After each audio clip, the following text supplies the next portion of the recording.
জি sir, yes sir, আপনি কোনো tension করেন না। আপনি যে ঠিকানা দিচ্ছেন ওই ঠিকানায় যাই ফাটুমু। খালি কি ফাটুমু, এলাকা পুরো তছনছ করে ফেলাম। ঠিক আছে স্যার, যাই স্যার। অনেক দূর যাইতে হইব, গতিটা আরো বাড়িয়ে দিই। বাপরে, গতি ঠেলাই তো চোখে কিছু দেখতেছি না, চশমাটা পরে বই। কাগজ তুইটা গেল। হাই হাই, যে লোকেশনে যে আমার ফুটন লাগবো ওই ঠিকানাটা তো কাগজে লেখা ছিল, লোকেশনটা তো মুখস্থ করি নাই। কাম সারছে, কি করি এখন তো ব্যাগ গিয়ারও দিয়া পারো না। আমার তো কোনো না কোনো জায়গায় যে ফুটনই লাগবো।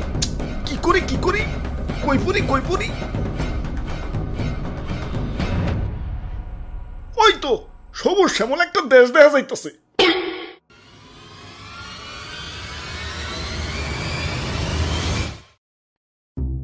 ভাই যাইতে দেন ভাই, দেরি হয়ে যাইতাছে। আব্বে হালায়, তুমি কোন এসে দেখছো? চাঁদা পয়েন্ট, মানে চাঁদা ছাড়া ঢুকতে দন যাবো না। ওরে বাপুরে, ইয়া চাঁদা দেও আর আগে বাড়াও। চাঁদা তুলেন কেন ভাই? এটা তো ঠিক না ভাই। এত কথা না কইয়ে চাঁদা দিয়ে বিদায় হও, পিছে সিরিয়াল লাগছে দেখো না।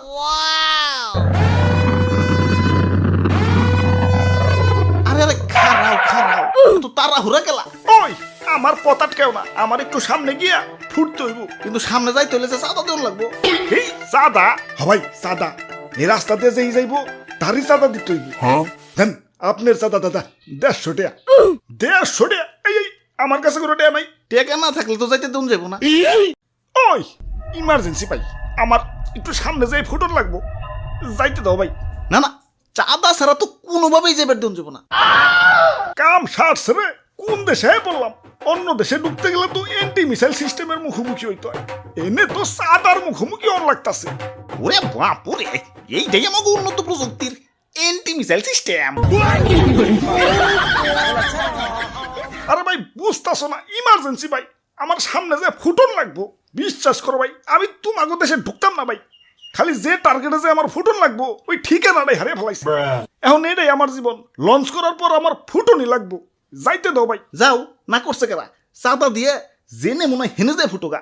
খালি শপিং মলটা বাদ দিয়ে, কারণ বাঙালি 99% এখন শপিং মলেই। ওরে বাপুরে, ইয়া চাঁদা দেও আর আগে বাড়াও। চাঁদা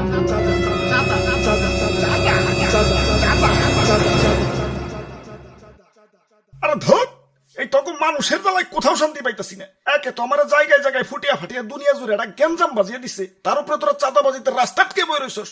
ওই তোরা কি দুনিয়াটার একটু গুছিয়ে গেছে সুন্দর রাখতে পারস না? দুনিয়াটা তো তগই নাকি, তোরাই তো থাকোস, একটু মিলামিশা থাকুন যায় না? লোভ, হিংসা, ক্রোধ, ক্ষমতা তখন তো দিন দিন মানুষ বানিয়ে দিতেছে। আরে আমার ভাবতেও অবাক লাগে, এই মানুষ আমারে বানাইছে ওগো নিজে কই ধ্বংস করার জন্য। কিছু মানুষের রাজনৈতিক ঝগড়া আর ক্ষমতার লোভ শাস্তি দিচ্ছে সারা দুনিয়ার নিরীহ মানুষদের। আমি যখন আকাশে উঠি, নিচে দেখি বাচ্চারা খেলছে। আরে আরে এদের স্বপ্ন ভাঙার জন্যই কি আমি তৈরি? এই সুন্দর পৃথিবীটা তো শুধু রাজনীতিবিদদের জন্য না, এটা সবার। এখানে শান্তিতে বেঁচে থাকার অধিকার সবার। শান্তি বাদ দিয়ে অশান্তি কেন করস তোরা? তোরা মানুষ না, তোরা সবাই অমানুষ হয়ে গেছস। তোরা যদি মানুষই হইতি, মানুষ হয়ে মানুষ মারতে পারতি না।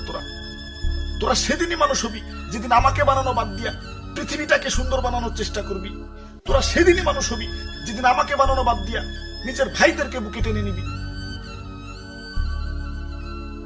আরে এত কথা কিসের? ইনি কি সিনেমা দেখতে বইছি? ভালোই চাঁদা দিয়ে যাও, চোখের সামনে থেকে সরো। জ্ঞান দিতে আইছে।